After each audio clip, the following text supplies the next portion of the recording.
were filled with great expectation. And everyone wondered, is this John the Christ? And John heard him muttering there on the sidelines, and he said, I baptize you with water, but the one who is more powerful than me is coming, and I'm not worthy to loosen the strap of his sandals. He will baptize you with the Holy Spirit and with fire. Now the shovel he uses to sift the wheat from the husks is in his hands, and he will clean out his threshing area and bring the wheat into his barn, but he will burn the husk with a fire that he can't put out. And when everyone was being baptized, Jesus was also baptized. And while he was praying, heaven was opened, and the Holy Spirit came down on him in bodily form like a dove. And there was a voice from heaven, and it said, You are my Son, whom I dearly love. In you I find happiness. This is the word of God for all people. Thanks be to God.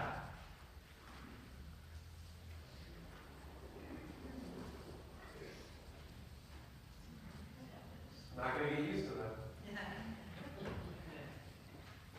It's all about that Spirit. In our reading from the book of Acts, they don't hear that they were baptized with water, and so now we need to go down there and be with them. They say, we hear that they are baptized, so they have the Spirit. And in our gospel today, it's not about John baptizing people with water. It's about what happens when the Spirit of God makes its entrance into the place. Now, the baptism takes place towards the beginning of Jesus' ministry. It's sort of the moment in which everything changes. And nothing would again ever be the same. Now, I was trying to think to myself, what is it like to be in communication with the Spirit, and why is it all about that Spirit? When we baptize, whether we are baptized as an adult or an infant, in that moment we say to ourselves, or we say for the one whom we are baptizing, even though they cannot speak for themselves, that the Spirit shall be present in their life, now and forevermore, that the work of the Lord may always be ready to take place. But we still have to be tapped into the Spirit. Now, I have type 1 juvenile diabetes. Fun fact, something you didn't know about me, and now you do. And it's changed a lot in my years. I was diagnosed when I was 9 years old, and when I was first diagnosed, I would check my blood sugar 4 times a day and kind of get an idea of where I was at in the ballpark. I didn't know if I was going up or down. I just knew that that's what it said it was. And twice a day, I got a shot. And it had long-acting and short-acting insulin. And you had to roll the insulin. It was this long, obnoxious process that my dad did every morning for me because I was too little. And then you would get a shot in the morning and a shot in the evening. And that was short and long and worked together to kind of try to keep it controlled. But it was real hit or miss. You know, some days were good, some days were bad. You kind of just got what you got. Well, then as I got older, they came up with this new thing. They called it multiple daily injections. I know everyone's like, this is a weird sermon. We're going to get there, I swear. And we had a long-acting insulin that I would take twice a day, so it would last about 12 hours. And that was that keep you level stuff. And then every time you were going to eat food, you had to take a shot of insulin for the food you were going to eat. So naturally, I was taking about 18 shots a day. Oh, it's good. I know. Someone's going to hear only that part of the sermon, and they're going to say, the pastor just said he took 18 shots a day, and they're going to be really confused. But don't worry, we're going to get there. Now, as I got older and I was in middle school, they said, we have a new invention, and they really got it figured out. They've got it focused in, and they really know what it'll do, and it'll help a lot better. It's called an insulin pump.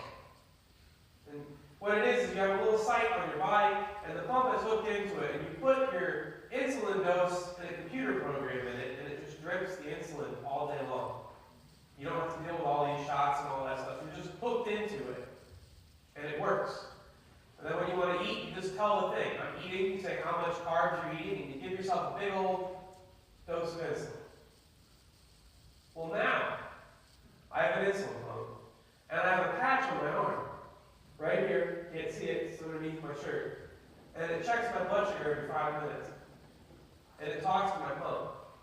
And every 5 minutes, my pump goes, it's going up a little bit, give him a little more insulin. Going down a little bit, give him a little less insulin. Going down too much, no insulin. You're going down too much, drink juice. Right? And so, every 5 minutes, it's saying, what's going on? What's happening? And then a couple of times a day, I have to check my blood sugar on my finger, and I have to tell my pump, hey, this is what my finger says, and make sure it agrees with what this says, so that we're all calibrated. Well, that's what it's like to be tuned into the Holy Spirit. Every 5 minutes, we're checking with the Spirit of God and saying, am I doing the right thing? Am I going up? Am I going down? Do I need to dial back? Do I need to amp it up? God, how am I being called to be at work right now, right in this moment? Now, there's a story that I love about a young married couple. And they were making dinner, and the husband is standing by the sink, and he's peeling potatoes, and he looks over at his wife, and she's cutting the ends off the roast. And he's like, what are you doing? That's the best part of the roast. She says, well, that's how my mom always did it. That's how I do it. And he said, well, that just doesn't make any sense to me. That's the best part of the roast. And he's like, I'm determined that I want that part of the roast going forward. And so he called his mother-in-law up. I'm sure it's always a fun phone call. This is your son-in-law calling. And he said, how come you trim the ends off of your roast? She said, I don't know. My mom always did it that way. And he was determined. He said, oh, I'm figuring this thing out. So he called his grandmother-in-law. I'm like, dude, you're getting a little ballsy there. Like, I think if I called up my grandmother-in-law and said, like, I have a question for you, like, that would not be a good start to a conversation. And so they were kind of, so the grandmother-in-law says, yes, how can I help you? And he says, how come you cut the ends off your roast? And she laughed. And she said, my roasting pan's not big enough for the whole thing. And it makes me ask myself the question, how many things do we do because it's always been done that way? You see, the church is not about how we've always done it. The church is about how the Spirit is leading us to be the church. Yeah, it worked when I took shots twice a day. Sometimes. But somewhere, some researchers said we can do better to help diabetics. And they got an insulin pump, and they said that works even better, but we can do better. And they kept pushing and changing and challenging. As a church, our task is not to say, yeah, that works, so we'll just call it good. Our task as a church is to be so in tune with the Holy Spirit that we can't help but ask ourselves every minute, God, is this what we're supposed to be doing? How can we change? How can we get better? Lord, where are you calling us to make a difference today? Or are we just sitting around cutting the ends off roasts? Now, the Israelite people are stuck in the way that things have always been. That's how they've always done it. That's how God has always been at work in their life, and they're content in that rut. And Christ comes and says that is no longer how it is. At the baptism of Christ, the Spirit of the Lord descends upon him, and he says, this is my Son, and I am well pleased. Because he's in tune with the power of the Holy Spirit, and he's going to rock the boat. Look up right now. All y'all look up. What does that look like to you? The ceiling, and it kind of looks like the bottom of the boat, doesn't it?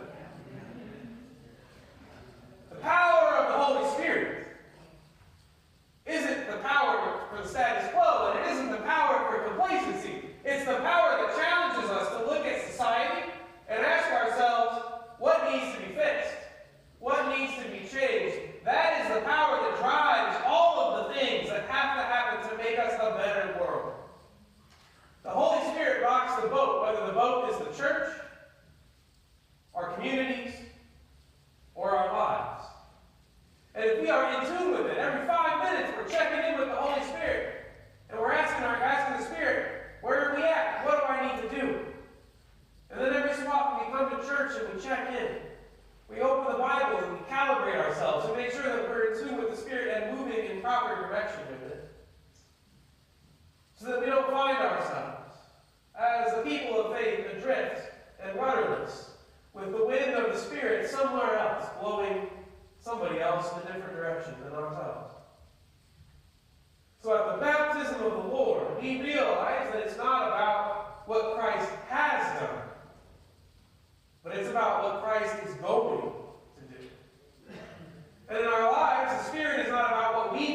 done, but about what we're going to do.